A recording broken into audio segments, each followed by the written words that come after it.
며느리 휴대폰에 저장된 제 이름은 미친 노친네였습니다. 거기엔 제 얼굴까지 붙여져 있었죠. 그 순간 숨이 턱 막히고 가슴이 내려앉았습니다. 그 애는 저를 엄마라 부르며 천사 같다고 말하던 사람이었습니다. 그날 밤 베개를 적시며 이를 악물고 다짐했습니다. 이 집도 이 가족도 이제 나에겐 없다. 오늘 이후가 내 진짜 인생의 시작이다. 지금부터 가식의 가면을 쓴 악마 같은 며느리에게 어떻게 당했는지 또 어떻게 통쾌하게 맞섰는지 들려드리겠습니다. 제 이름은 윤정희, 올해 60살입니다. 남편을 일찍 여의고 혼자서 아들 도연이를 키워냈죠. 그 아들이 결혼하면서 며느리 세영 씨와 함께 살기 시작한 지 벌써 12년이 흘렸어요. 그리고 손녀 하린이까지 태어나면서 우리는 정말 화목한 가족이었습니다. 하지만 그 화목함은 모두 거짓이었어요. 저는 12년 동안 완전히 속아서 살고 있었던 거죠. 그 충격적인 진실을 발견하게 된 건 정말 우연한 일이었어요. 그날은 평범한 화요일 오후였습니다. 하린이가 갑자기 열이 나서 세영이에게 급히 연락을 해야 했어요. 그런데 세영이가 휴대폰을 집에 두고 나간 거예요. 소파 위에 놓인 휴대폰이 계속 울리고 있었죠. 아이고, 두고 나갔구나. 저는 하린이를 품에 안고 걱정스러운 마음으로 세영이의 휴대폰을 바라봤어요. 그때 화면이 켜졌습니다. 발신자 표시에 미친 노친네라는 글자가 뜨더군요. 그리고 그 옆에는 제 얼굴이 붙어 있었어요. 처음엔 제가 잘못 본 줄 알았어요. 아니, 잘못 봤을 거라고 스스로를 달랬죠. 하지만 아무리 다시 봐도 틀림없었어요. 지난해 가족여행에서 찍은 사진 속 제 얼굴이, 제 이름이 미친 노친네로 저장되어 있었던 거예요. 그 순간 온몸에 소름이 돋았어요. 손이 덜덜 떨리고 가슴이 쿵쾅거렸어요. 하린이가 할머니 왜 그래요? 라고 물어봤지만 대답할 수가 없었어요. 미친 노친네. 이게 바로 며느리가 저를 부르는 이름이었던 거예요. 그동안 어머니, 어머니 하며 다정하게 불렀던 그 입으로 뒤에서는 저를 이렇게 불렀던 거죠. 그날 밤 잠을 한숨도 잘 수 없었어요. 혹시 실수였을까? 장난이었을까? 온갖 생각이 머릿속을 맴돌았지만 가슴 한구석에서는 이미 알고 있었어요. 이건 실수가 아니라는 걸요. 세영이가 집에 돌아와서는 평소와 다름없이 밝게 인사했어요. 어머니, 할인이 괜찮아요? 제가 폰을 깜빡하고 나가서 연락을 못 받았네요. 응, 괜찮아. 열이 조금 있어서 해열제 먹였어. 감사해요, 어머니. 어머니가 계셔서 정말 든든해요. 그 웃음, 그 다정한 목소리를 들으면서 저는 오싹했어요. 이 아이가 정말로 저를 미친 노친네라고 부르는 게 맞나? 이렇게 자연스럽게 연기를 할 수 있는 건가? 며칠 동안 저는 세영이의 모든 행동을 다시 돌아봤어요. 그동안 제가 놓쳤던 작은 신호들이 하나씩 보이기 시작했어요. 제가 아침을 준비해 놓으면 잠깐 스치는 그 짜증스러운 표정. 제가 하린이에게 간식을 주면 내뱉는 한숨 소리. 제가 말을 할 때마다 고개를 돌리는 모습. 그동안 저는 그런 것들을 그냥 넘어갔어요. 젊은 사람들은 다 바쁘니까 스트레스 받을 만도 하지 이렇게 스스로를 납득시키면서 말이에요. 하지만 이제는 달랐어요. 그 모든 행동들이 다른 의미로 다가왔어요. 세영이는 정말로 저를 싫어하고 있었던 거예요. 아니, 싫어하는 정도가 아니라 혐오하고 있었던 거죠. 그런데 더 충격적인 사실을 알게 된 건 며칠 후였어요. 어느 날 하린이와 함께 퍼즐을 맞추고 있는데 아이가 천진하게 말하더군요. 할머니, 이 모양 엄마 폰 비밀번호랑 똑같아요. 하린이가 엄마 폰 비밀번호를 알아? 네. 엄마가 맨날 이렇게 해요. 지그재그로요. 아이가 손가락으로 패턴을 그려 보였어요. 그 순간 제 심장이 뛰기 시작했어요. 그날 밤 가족들이 모두 잠든 사이에 조심스럽게 세영이의 휴대폰을 가져왔어요. 할인이가 알려준 패턴대로 그어보니까 정말 열렸어요. 가장 먼저 확인한 건 연락처였어요. 제 이름을 찾아봤죠. 그리고 발견했어요. 미친 노친네라고 저장되어 있는 제 이름을. 프로필 사진은 지난해 가족여행에서 찍은 사진 속 제 얼굴이었어요. 가슴이 철렁 내려앉았지만 더 충격적인 건 카카오톡이었어요. 세영이가 속해 있는 단톡방들을 하나씩 열어봤어요. 직장맘들, 스트레스 해소방, 찐친들 같은 이름의 방들이 여러 개 있었어요. 그 안에서 세영이는 저를 이렇게 불렀습니다. 그 늙은 쓰레기 또 잔소리 시작했어. 진짜 토 나와. 미친 노친네가 뭘 안다고 자꾸 참견해. 빨리 죽었으면 좋겠어. 시어머니가 숨 쉬는 것만으로도 스트레스야. 언제까지 모셔야 하는지. 오늘도 구닥다리 음식 해놓고 감동받으라는 듯이 쳐다보는데 역겨워 죽겠어. 하루 종일 집에 있으면서 뭐 하는지도 모르겠어. 그냥 공기만 축내고 있어. 단톡방은 전부 세영이 친구들이었어요. 다들 자극적인 말들을 아무렇지 않게 주고받고 있었고 그 대화 안에서 저는 그냥 귀찮고 없어졌으면 하는 존재일 뿐이었습니다. 그 글들을 보는 순간 지난 10년의 희생이 한순간에 모욕으로 변했습니다. 손끝이 떨리고 눈물이 쏟아졌습니다. 더 충격적인 건 바로 그 시간에 가족 단톡방에서는 이런 메시지를 보내고 있었다는 거예요. 어머니가 새벽부터 끓여주신 미역국 덕분에 오늘 하루도 따뜻하게 시작했어요. 늘 감사드립니다. 저희 어머니는 진짜 천사세요. 할인이도 항상 할머니 품에서만 편안해해요. 어머니 덕분에 제가 직장 생활을 할 수 있어서 정말 감사해요. 복 받으실 거예요. 이 메시지들을 보낸 시간과 친구들에게 저를 욕한 시간이 거의 비슷했어요. 완벽한 이중 생활을 하고 있었던 거죠. 친구들에게는 그 늙은 쓰레기 때문에 집안이 뒤죽박죽이야. 빨리 사라졌으면 좋겠어. 라고 말하면서 가족들에게는 어머니 덕분에 우리 가족이 행복해요. 라고 말하고 있었어요. 그날 밤 저는 한숨도 잘 수 없었어요. 온갖 생각이 머릿속을 맴돌았어요. 정말 내가 그렇게 구닥다리인가? 정말 내가 그렇게 쓸모없는 존재인가? 그동안 내가 해온 모든 일들이 다 헛된 일이었나? 하지만 더 큰 충격은 아직 남아 있었어요. 손녀 아리는 천진하게 제 옆에서 그림을 그리다 말했습니다. 엄마가 할머니 곧 혼자 살게 될 거라고 했어요. 그날은 일요일 오후였어요. 할인이가 색연필로 그림을 그리고 있는데 저한테 와서 보여주더군요. 할머니, 제가 그린 그림 어때요? 우와, 할인이가 정말 잘 그렸네. 이게 뭐야? 우리 가족이에요. 근데 이건 병원 가는 장면이에요. 그림을 자세히 보니까 침대에 누워있는 사람이 그려져 있었어요. 병원? 누가 아픈 거야? 할머니요. 할머니가? 왜? 그때 할인이가 천진난만하게 말했어요. 엄마가 그랬어요. 할머니는 곧 하늘나라 갈 거라고.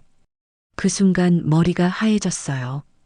6살밖에 안 된 아이가 그런 말을 할 리 없잖아요. 분명 세영이가 아이 앞에서 그런 말을 했을 거예요. 할인아, 엄마가 정말 그런 말 했어? 네. 어제 아빠랑 이야기할 때 들었어요. 할머니 곧 혼자 살게 될 거라고 했어요. 혼자 살게 된다고? 네. 그래서 내 방이 생긴대요. 근데 나는 할머니가 안 가셨으면 좋겠어요. 할머니가 해주는 밥이 제일 맛있거든요. 순진한 아이의 말에 눈물이 났어요. 아이는 아무것도 모르고 엄마가 하는 말을 그대로 따라한 건데 그 말 속에 담긴 세영이의 진심이 너무 적나라하게 드러나 있었어요. 세영이가 아이 앞에서 제 죽음을 기대하는 말을 했다니. 그것도 아이 방을 새로 만들어준다는 식으로 달래가면서 말이에요. 그날 저녁 식사 시간이었어요. 온 가족이 둘러앉아서 밥을 먹고 있는데 세영이가 환하게 웃으며 말했어요. 어머니, 오늘 반찬 정말 최고예요. 특히 이 무나물이 너무 맛있어요. 하지만 그 웃음 뒤의 속내를 알게 된 저는 더 이상 속을 수 없었습니다. 그 웃음이, 그 칭찬이 얼마나 가식적인지 이제 다 알았거든요. 고마워, 세영아. 그렇게 대답은 했지만 제 목소리는 힘이 없었어요. 그 순간 눈물이 뚝 하고 떨어졌고 그 순간 저는 결심했습니다. 이제 참을 수 없다. 더 이상 이런 모욕을 당하며 살 수는 없다. 그 일 이후로 세영이의 행동을 더 자세히 관찰하기 시작했어요. 그동안 제가 못 본 척하고 넘어갔던 일들이 이제는 다르게 보였어요. 제가 아침을 준비해 놓으면 잠깐 짓는 표정. 전에는 피곤해서 그런가 보다 했는데 이제 보니까 불쾌하거나 짜증난 듯한 표정이었어요. 할인이가 간식으로 바나나 하나를 받아가면 아, 어머니는 또 저런 걸 주네요. 요즘 당분 섭취 조절해야 되는 거 모르세요? 말끝마다 걸리는 듯한 뉘앙스. 제가 빨래를 널면 어머니, 제 옷은 따로 널어주세요. 색깔이 바래요. 제가 청소를 하면 어머니, 제 방은 건드리지 마세요. 제가 따로 할게요.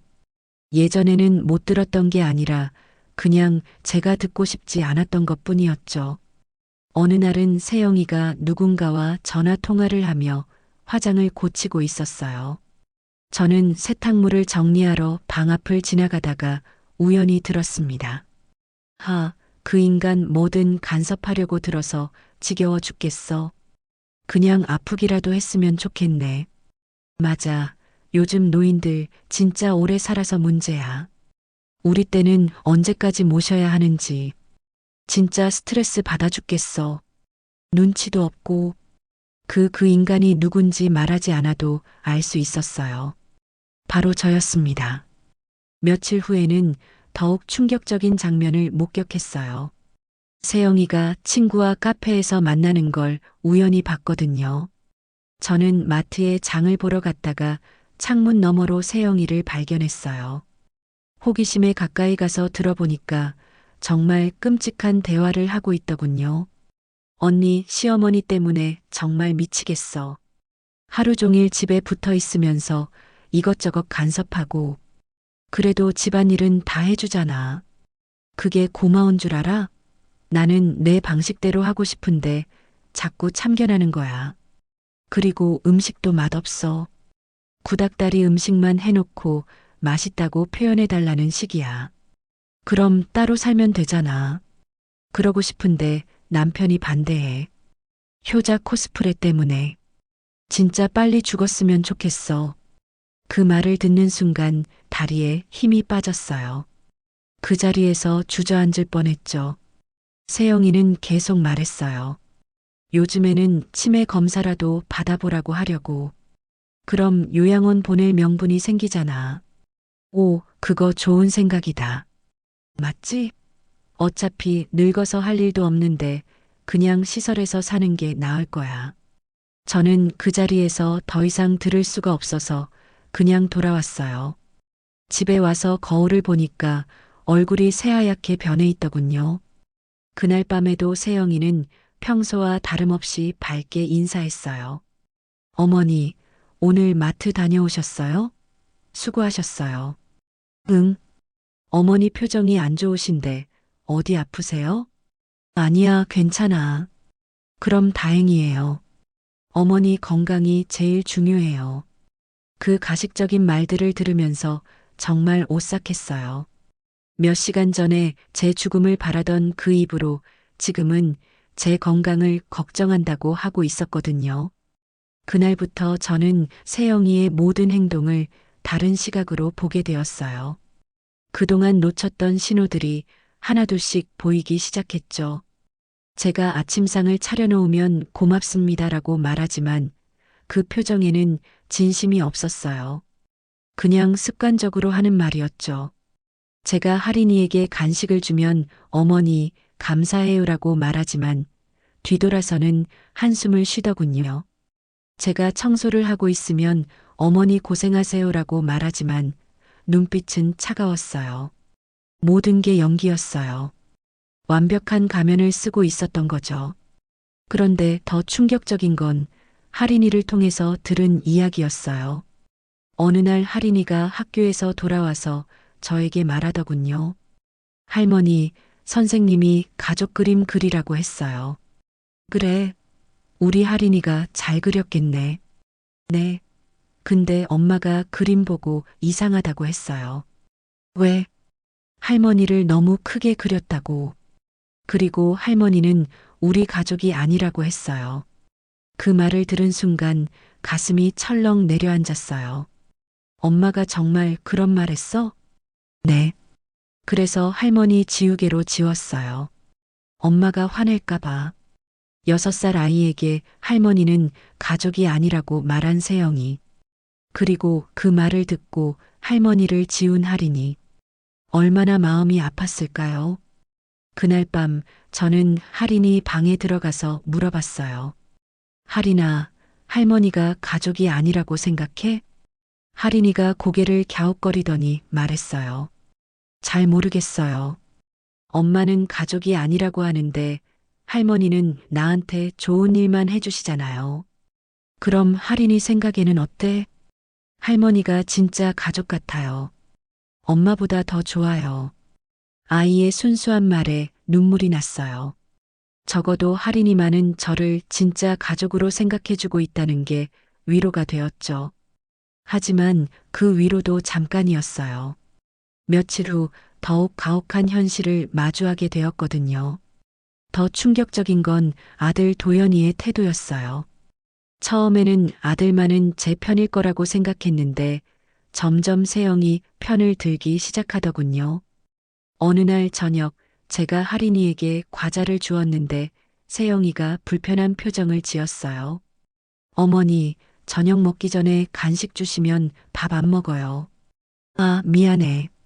할인이가 배고프다고 해서 앞으로는 간식 시간 좀 지켜주세요. 아이 교육이 안 좋아요. 그때 도연이가 들어왔는데 상황을 듣더니 세영이 편을 들더군요. 엄마, 세영이 말이 맞아요. 아이 교육에는 규칙이 중요해요. 그래. 미안해. 엄마도 이해해 주세요. 요즘 육아는 예전과 달라요. 그런 일들이 계속 반복되었어요. 제가 뭘 해도 도연이는 세영이 편을 들었어요. 엄마, 요즘 세영이가 스트레스 많이 받는다고 하는데 좀 이해해 주세요. 엄마가 뭘 잘못했다는 게 아니라 그냥 좀 더 신경 써주시면 안 될까요? 세영이도 나름대로 힘들어해요. 직장 다니면서 육아까지 하려니까요. 아들의 이런 태도가 저에게는 큰 상처였어요. 평생 아들만 바라보고 살아왔는데 그 아들이 저보다는 며느리의 편을 들고 있다는 느낌이 들었거든요. 어느 날 밤에는 더욱 가혹한 일이 벌어졌어요.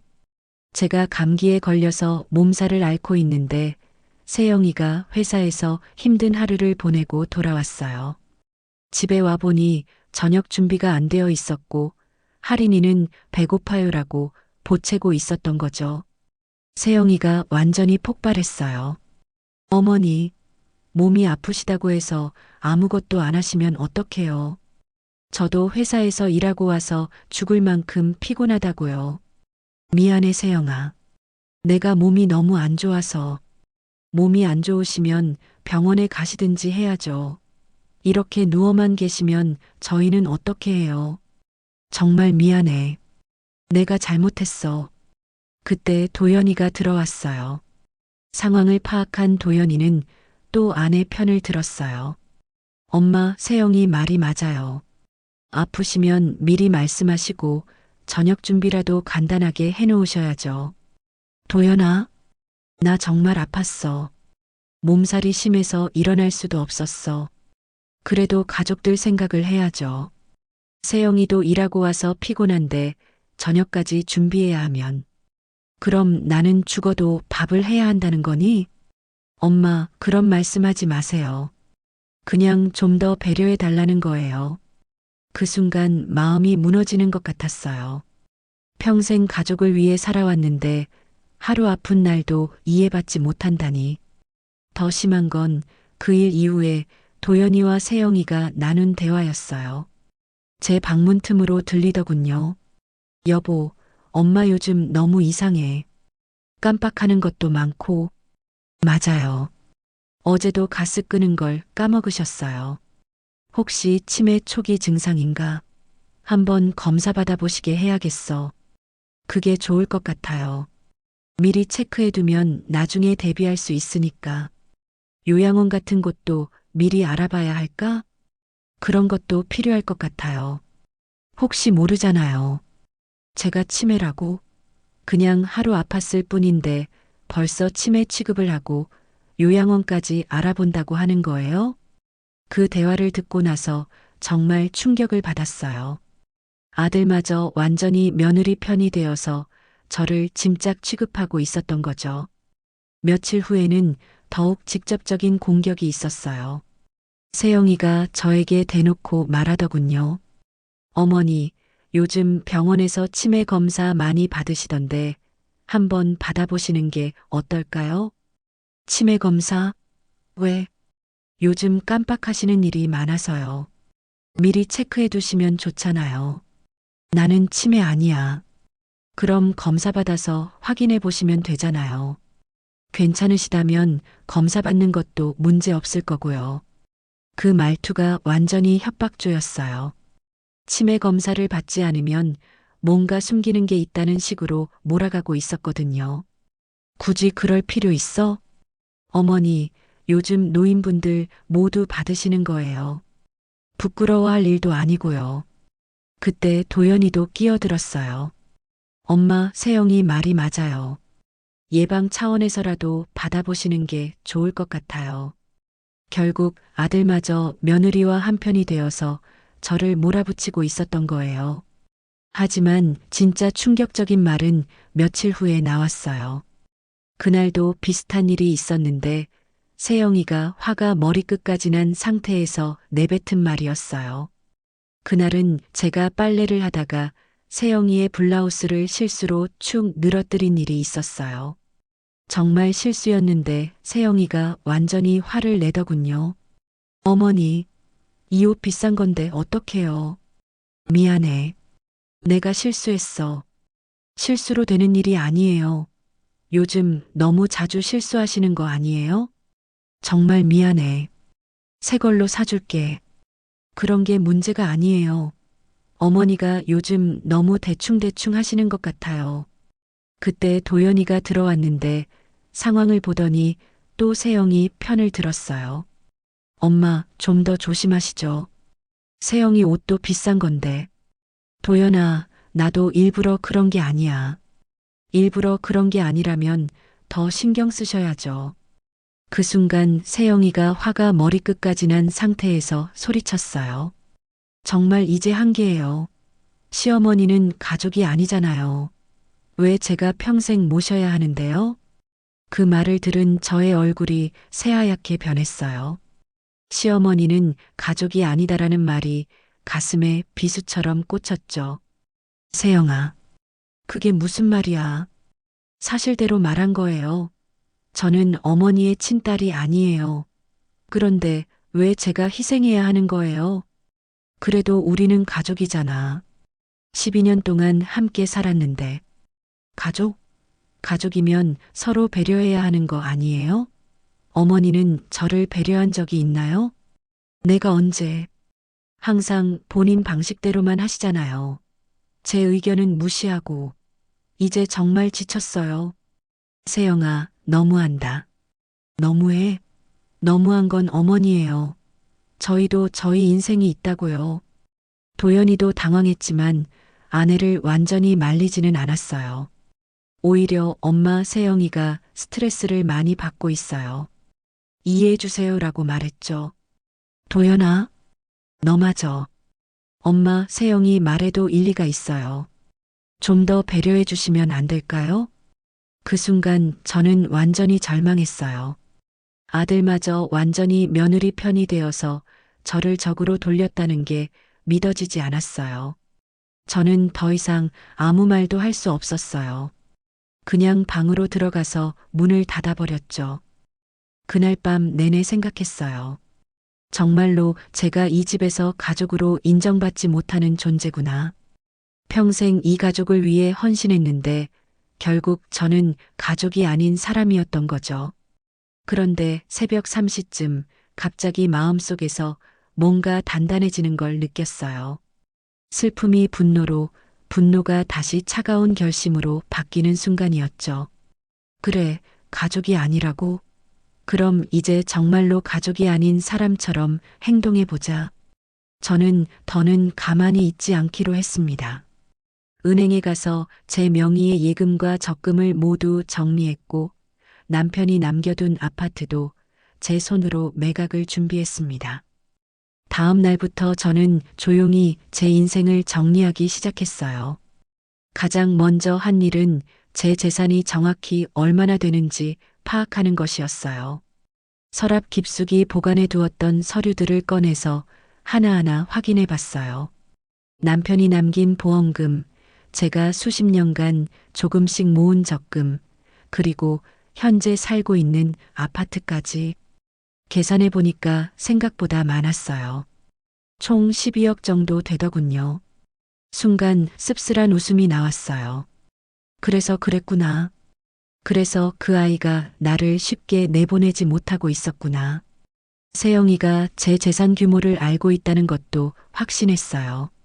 작년에 건강검진 받으러 갈 때 제 보험 증서를 가져간 적이 있었거든요.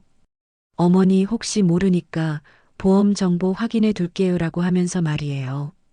그때 다 확인했을 거예요. 이제야 모든 퍼즐이 맞춰졌어요. 왜 세영이가 저를 당장 내쫓지 않고 치매 검사를 받으라고 했는지, 왜 요양원을 언급했는지, 합법적으로 제 재산을 관리할 명분을 만들려고 했던 거였어요. 다음 날 저는 은행에 갔어요. 30년 넘게 거래하던 이 과장님에게 말했어요. 제 명의로 된 모든 계좌를 하나로 정리하고 싶어요. 그리고 아무도 건드릴 수 없게 보안을 최대한 강화해 주세요. 어머니, 혹시 무슨 일 있으세요? 갑자기 이런 요청을 하시니까 며느리가 자꾸 제 돈 관리를 하겠다고 하는데 아직 제가 멀쩡한데 왜 그래야 하는지 모르겠어요. 이 과장님이 이해한다는 듯 고개를 끄덕이며 말했어요. 요즘 그런 일 정말 많아요. 어르신들 재산 때문에 가족 간에 문제 생기는 경우가 확실하게 정리해 드릴게요. 그리고 혹시 며느리가 와서 제가 치매에 걸렸다고 하면서 계좌 정보를 요구해도 절대 알려주지 마세요. 네, 당연히 그렇게 하겠습니다. 법정 대리인 서류 없이는 불가능하니까 걱정 마세요. 그 다음에는 부동산에 갔어요. 남편이 살아있을 때부터 알고 지내던 김 사장님을 찾아갔죠. 사장님, 우리 아파트 지금 시세가 어느 정도예요? 어머니, 요즘 재개발 얘기도 있고 해서 꽤 올랐어요. 7억 정도는 될 것 같은데요. 갑자기 왜 물어보세요? 급하게 팔면 얼마나 걸릴까요? 급하게요? 혹시 무슨 일 있으세요? 저는 잠시 망설이다가 솔직하게 말했어요. 며느리가 저보고 치매 검사 받으라고 하네요. 제가 건망증이 좀 있긴 하지만 그 정도는 아닌데 아마 요양원에 보내려고 하는 것 같아요. 김 사장님이 씁쓸하게 웃으며 말했어요. 아, 요즘 그런 집 정말 많아요. 부모님 재산 때문에 그러는 거죠. 알겠습니다. 가격만 좀 낮추면 한 달 안에도 거래될 수 있어요. 그럼 조용히 진행해 주세요. 아들이나 며느리는 절대 모르게 해주시고요. 네, 걱정 마세요. 집으로 돌아오는 길에 제 마음은 이상하게 가벼웠어요. 드디어 결정을 내린 것 같았거든요. 그런데 집에 도착하니까 예상치 못한 상황이 기다리고 있었어요. 세영이가 제 방 앞에서 서성이고 있다가 저를 보더니 다급하게 물어보더군요. 어머니, 어디 다녀오셨어요? 응, 그냥 동네 좀 돌았어. 혹시 은행이나 부동산 같은 데는 안 가셨죠? 순간 소름이 돋았어요. 이 아이가 제 행동을 감시하고 있었던 거예요. 왜 그런 걸 물어? 아니에요. 그냥 요즘 어머니가 자꾸 깜빡깜빡 하셔서요. 혹시 중요한 일을 혼자 처리하시다가 실수하시면 안 되니까. 실수? 내가 뭘 실수한다는 거야? 아, 그런 뜻이 아니라. 그냥 걱정돼서요. 하지만 세영이의 눈빛은 의심으로 가득했어요. 분명히 제가 뭔가 하고 다닌다는 걸 눈치챈 것 같았어요. 그 말에 저는 세영이를 테스트해 보기로 했어요. 아, 맞다. 통장 어디 뒀는지 기억이 안 나네. 세영아, 우리 통장들 어디 보관해 두면 좋을까? 그 순간 세영이의 눈이 반짝 빛났어요. 바로 이 순간을 기다렸다는 듯이 말이에요. 어머니, 제가 안전하게 보관해 드릴게요. 요즘 치매 초기 증상이 바로 그런 거래요. 중요한 것들을 자꾸 잃어버리시는 거. 치매 초기 증상? 네, 어제 인터넷으로 찾아봤는데 어머니 증상과 똑같더라고요. 빨리 병원에 가보시는 게 좋을 것 같아요. 바로 이거였어요. 제가 예상했던 그 반응이었어요. 세영이는 이미 저를 치매 환자로 만들 계획을 세워놨던 거예요. 그럼 통장들 다 너한테 맡겨야 하는 거야? 당연하죠. 제가 딸 같은 존재니까 당연히 제가 관리해 드려야죠. 딸 같은 존재라고? 몇 시간 전에 가족이 아니다라고 소리치던 그 입으로 저는 그날 저녁 평소보다 더 정성스럽게 저녁밥을 지었어요. 도연이가 좋아하는 부대찌개, 세영이가 좋아하는 달걀말이도 함께요. 마지막이 될 수도 있는 식사였거든요. 어머니, 오늘 진짜 맛있네요. 뭔가 특별한 날인가요?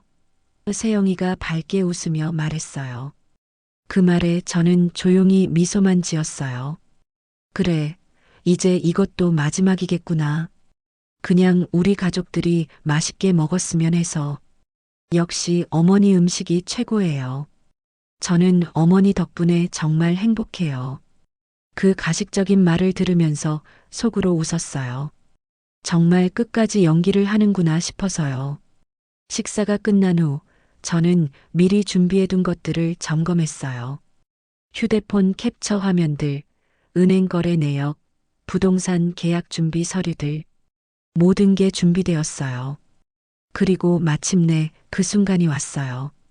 다음 날 저녁이었어요. 도연아, 세영아, 잠깐 거실로 나와줄래? 네, 어머니. 무슨 일이세요? 온 가족이 거실에 모이자 저는 차분하게 입을 열었어요. 그리고 어느 날 가족이 모두 모인 자리에서 차분히 말했습니다.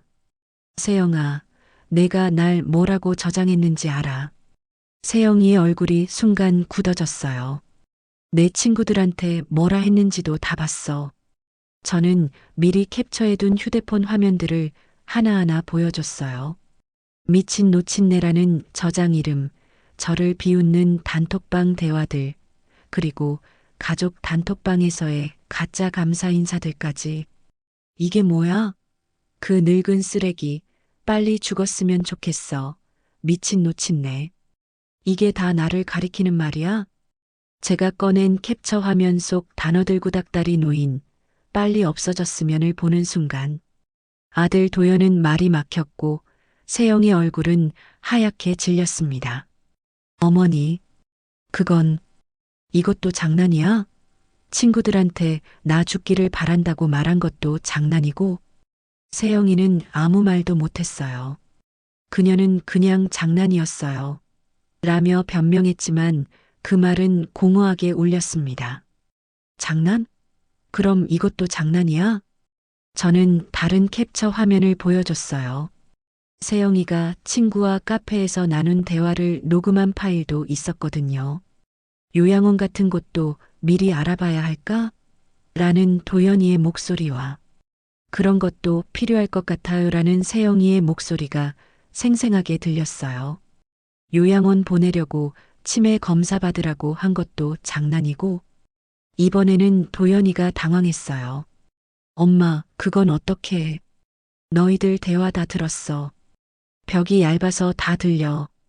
그리고 세영이가 카페에서 친구들과 나눈 대화도 우연히 들었고, 그 순간 거실이 고요해졌어요. 누구도 말을 하지 못했어요. 그래서 내가 결정했어.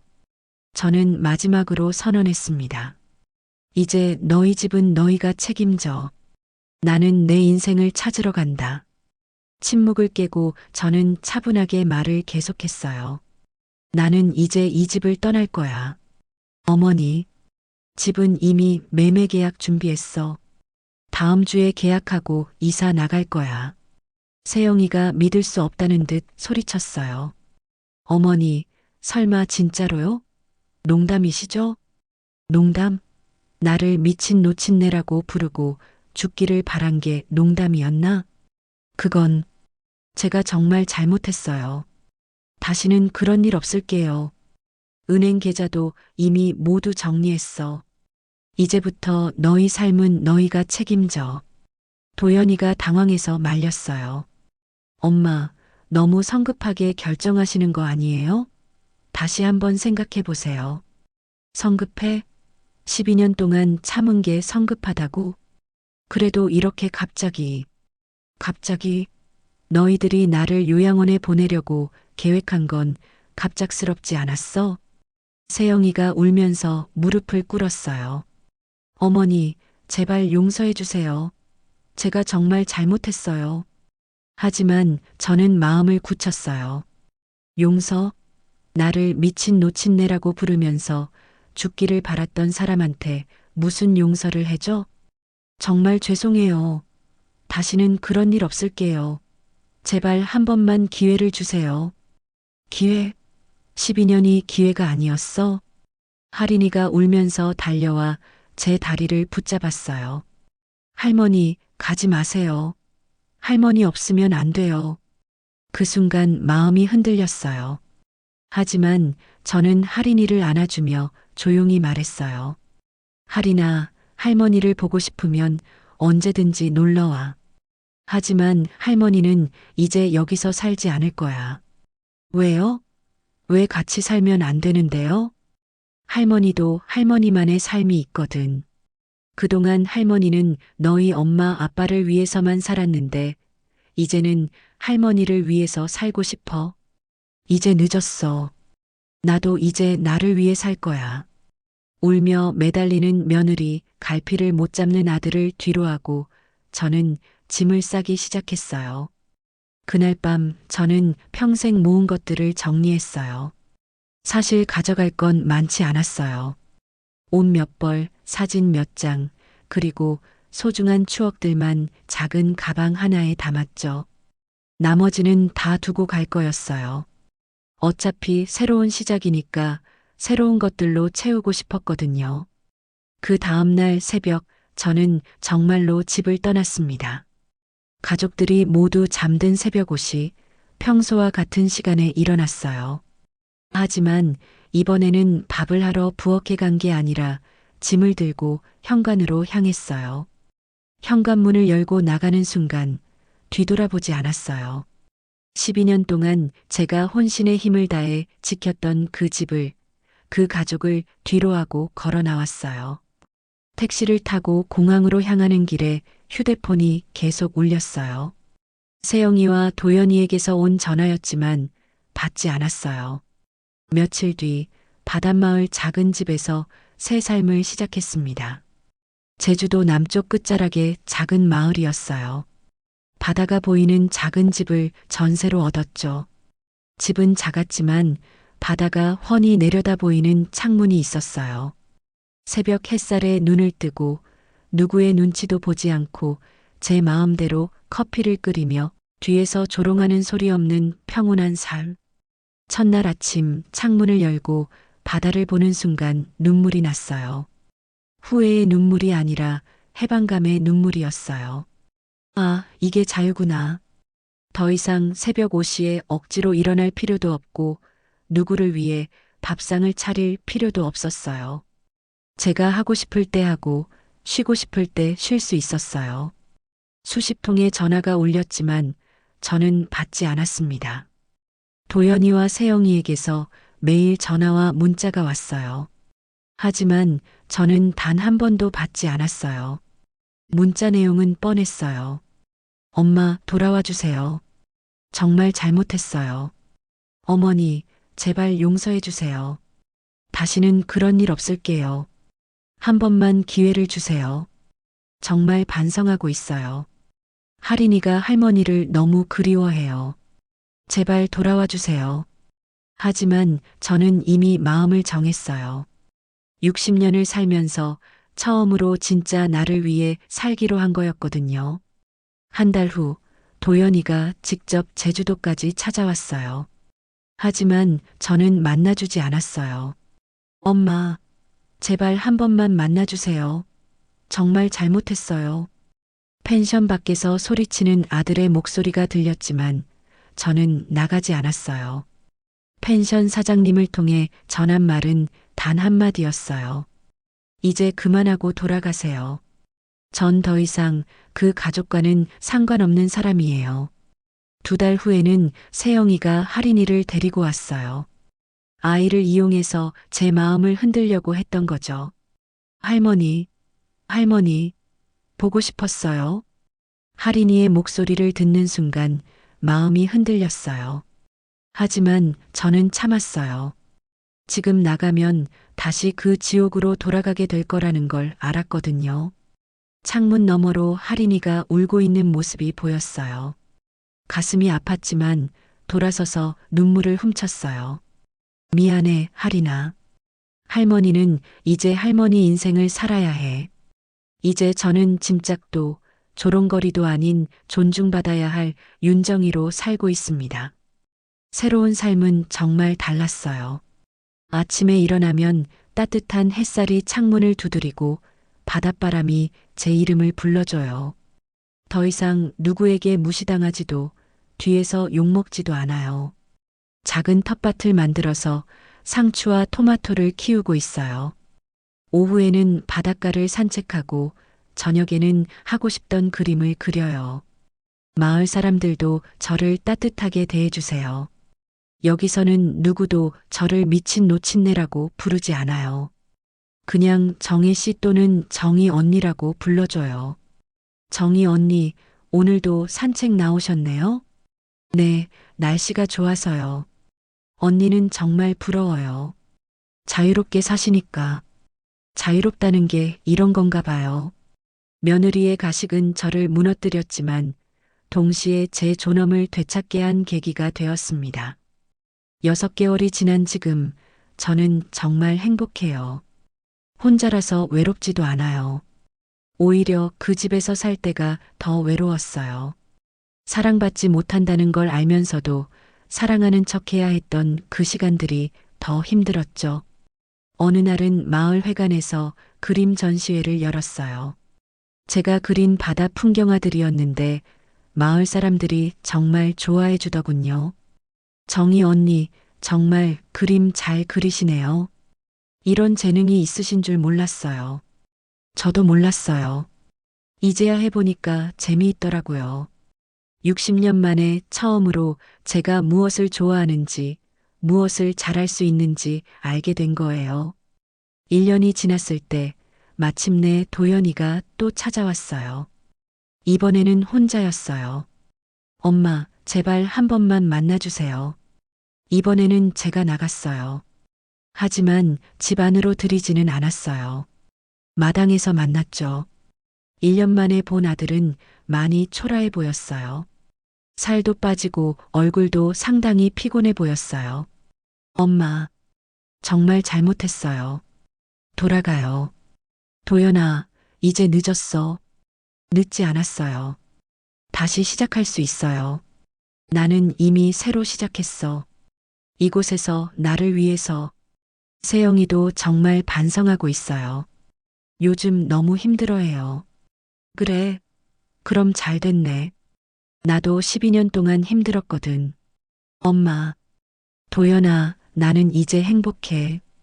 60년 만에 처음으로 진짜 행복해. 그러니까 더 이상 찾아오지 마. 정말 안 돌아가실 거예요? 응, 이제 여기가 내 집이야. 도연이는 더 이상 말할 수 없었어요.